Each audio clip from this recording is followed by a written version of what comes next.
I'll never forget the look on his face. He looked straight into the eyes, cold, without emotion, without hesitation. "Mark," he said, "in 16 years your position will be eliminated. Vacate your workplace before the end of the day, that's all. Neither thank you nor sorry. Just an order. My name is Mark Davison. I am 55 years old, and until that morning, I was a senior systems engineer at Core Vista Technologies in Kansas City. 16 years old. I built the infrastructure there from scratch. I ran them through dial-up servers and cloud migrations. I trained all the newbies. He restored the lost bases. I worked nights and weekends, no requirements, no complaints, no promotion. And now, just disappear." When I entered the office, Dana from HR was already sitting there. He didn't even offer to sit down. I knew it was the end. No scenes. I just nodded. Got it. He went out into the hallway, took with him a mug, a photo of his wife and son, the same cactus that had survived more than some managers. Junior developers passed by me, those whom I personally taught. They hid their gaze. As if my leaving is something shameful. He didn't say goodbye. He was just standing at the door. He made sure I left. They didn't know that I was irreplaceable. Not because he was a genius, but because it was accurate. Quiet, the system one. Everything that happened in this company passed through my hands. I recorded every step. He created backup systems, encrypted documents, and set up audits, all at the request of the legal department during a scandal 5 years ago. They forgot. I'm not. I went out to the parking lot. I looked at the building where I spent almost half of my life. The pass, which I've updated 15 times, is now just a plastic card. I got in the car, and he said to himself, "They have no idea what awaits them on Wednesday." I joined Core Vista when they only had 2 rooms in a rented building. My daughter Claire just started first grade. She is currently completing her postgraduate studies. I refused offers with a higher salary, because loyalty was not an empty word for me. My wife Julia was joking, "Your servers are your second family." She wasn't wrong. Sean showed up 5 years ago. New vice president.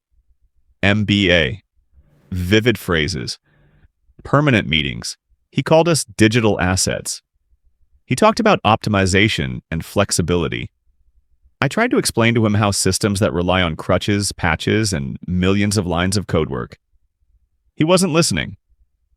6 months ago, he invited a consultant. Ethan Roberts. Suit. LinkedIn with a gold frame. $1 million smile. I noticed right away.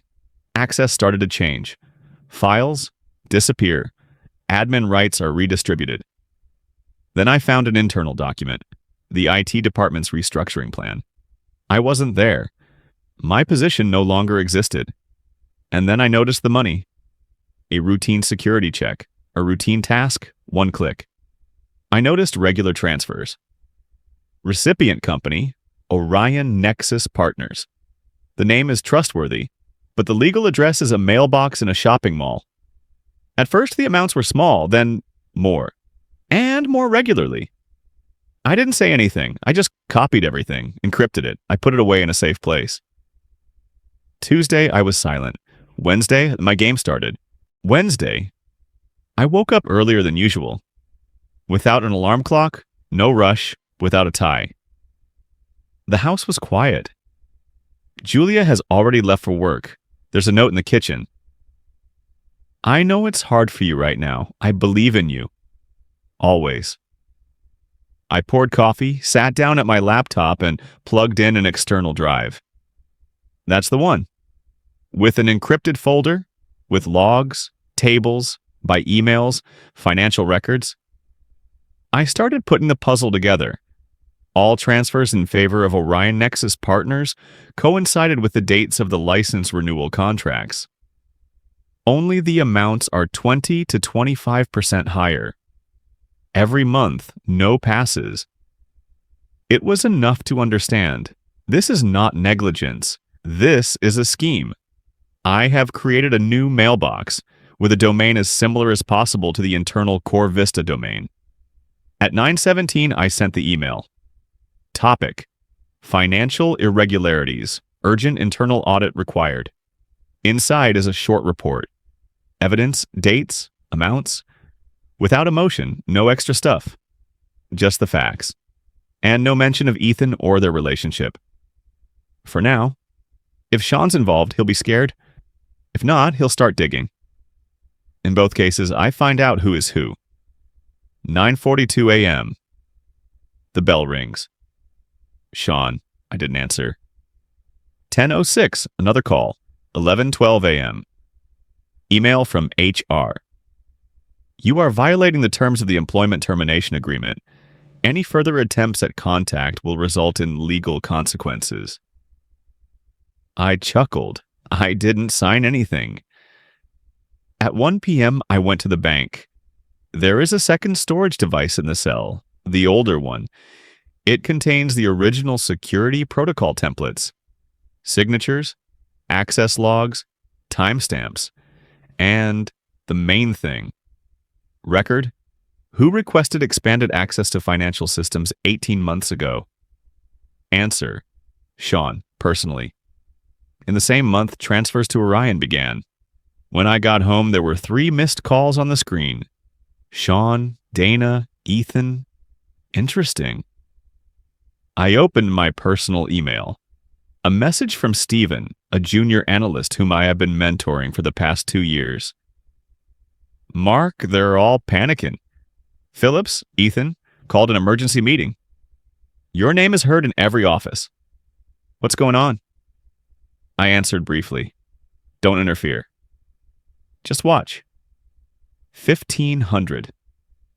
The home phone rang. I haven't used it for work since 2010. Mark, this is Sean. His voice was strained but polite. I think we need to talk. It looks like there's been a misunderstanding. Is that what you call embezzlement of funds? He paused. Transition periods are always difficult, he said finally. If you have questions about finances, there are appropriate channels. The board of directors, for example. I interrupted. I think the council will be interested to hear about Orion Nexus partners and your signed request for expanded access. By the way, is your old friend the owner of this company? Sean sighed heavily. You're making a mistake, Mark. We can work this out. I will help with recommendations. I will offer good compensation. It's too late, Sean, and I hung up. In 10 minutes. An email from HR. With an offer of double compensation and a complete confidentiality agreement. Naive. They still thought I was an ordinary pensioner with grievances. They had no idea what I had in my hands. I was sitting in the shade, in front of the monitor. On the screen there is a table with dates, amounts, files, and logs, and a list of recipients. Members of the board of directors, all 7th Friday, 8 a.m., everyone will receive an email with a detailed report, with copies, with company registrations, with IP addresses, with the label Internal Investigation Urgent. When they realize who outplayed them, it will be too late. Friday, 7:59. I'm sitting on the veranda with a cup of strong coffee. There's a laptop on the table. There is a timer on the screen. It takes 12 seconds before the message starts. There's no rush, just silence. I can even hear the birds singing in the yard. And somewhere in the distance, a school bus passes by. 8 o'clock. The message has been sent. All 7 members of the board of directors received the same award. Financial report confirming fraud, copies of contracts, dates of transfers, linking to Orion Nexus accounts, direct connections with Ethan and Sean. And at the very end, in case of an attempt to hush up this case, backup copies will be transferred to the Securities Commission and the Tax Service. I have no requirements. I don't need a return. Only the truth. 8:16. The first call. I don't take it. 8 மணி 29 நிமிடம். Unknown number. 8:34. Third, Elena Marsh, former member of the council. She knows. She's reading right now. And probably smiling. 9 a.m., an emergency meeting of the board of directors. 9:22, a message from Stephen. What's going on? Sean and Ethan are sitting in meeting rooms with lawyers. There is silence on the floor. No one says anything, but it feels like someone has pressed the self-destruct button. I don't answer. 9:43. The company's lawyer is calling me. Official, woman. A cold, polished voice. Mr. Davison, this is Carolyn Graves, Core Vista's legal department. We need to meet. Personally, the situation is serious. You've already got everything I knew. All information is confirmed and documented. If you want to discuss something else, only in the presence of an external auditor. The board of directors has taken measures. Several employees have been suspended. An internal investigation has been launched. My participation is complete, I replied. I'm not taking revenge. I'm just protecting what I once helped build. Transition. The pace is slightly higher. 1400. The news is starting to leak to the press. Core Vista Technologies. The board of directors has initiated an investigation into possible financial irregularities in senior management. There are no names yet, but it's only a matter of time. 16:30. A call from Elena Marsh. Mark, it was strong. You just moved a whole mountain. The council met for an unscheduled session. The finance committee is furious. Did they know? They suspected, but they couldn't confirm it. Now everything is on the table. Total, $4.7 million over 3 years. Fictitious contracts, inflated prices, front companies. What about Sean and Ethan? Temporarily suspended. The council wants to talk to you. Personally, I'm silent a few seconds. Only if it's not related to the return. I'm not looking for a job. I'm looking for justice. Elena grins. They're not about the position. They want you to help fix something that's fallen apart. I didn't sleep that night. I went through all the files again. I put everything on the shelves. I wasn't angry. I was calm. Sometimes revenge is not a big word. Sometimes it's tables, documents, and excerpts. The next morning, the names appear in the press. Ethan Roberts is a consultant. Sean Merrill is the vice president. Temporarily suspended. A federal investigation has been launched. The company is under audit control. I'm sitting in the same place as yesterday. Only now the coffee has a slight aftertaste of satisfaction. Because when you're considered harmless, you're becoming the most dangerous. Monday. I came to the office in a suit that I hadn't worn in 6 years. Parking is the same. The watchman is the same. Only this time he got up, looked carefully, and said, "Good morning, Mr. Davison. They're waiting for you. The pass is temporary, but the name is mine." Step by step, I went up the floors, somewhere I've never been before. Floor C, the board of directors. The hall was quiet. The polished table, leather chairs, 7 people. One of them is holding a copy of my report. The interim CEO, a woman with a straight posture and empty eyes, started first. Mr. Davison, thank you for coming. What you've discovered is unprecedented. Pause. We have conducted an inspection. Misrepresentations of the amounts have been confirmed. The total damage is $5.2 million. A federal investigation has already been launched. Weightless silence. I didn't say a word. She continued. The council has decided to create a new position, Chief Information Integrity Officer. Direct accountability only to the council. An independent budget. Authority to conduct internal investigations. We offer this role to you. I open the folder. Inside are my terms. No haggling, no exceptions.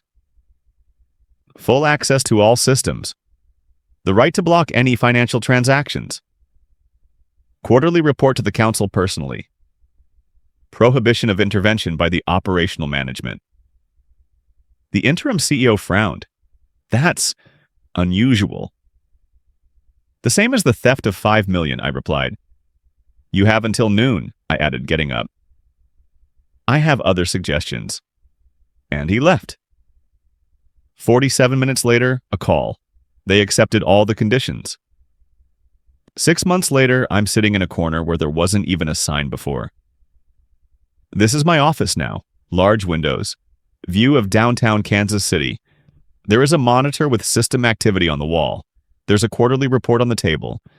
There is a sign on the door with 3 words: information. Integrity. Control. Sean is officially fired. A criminal case has been opened against him. Ethan escaped abroad, awaiting extradition. Most of the stolen funds have been returned. The company is alive. And now she's clean. Steven, the junior analyst, is now in charge of the group. I gave him all the schematics. He's smart. He just needed a chance. I'm not a hero and not a savior.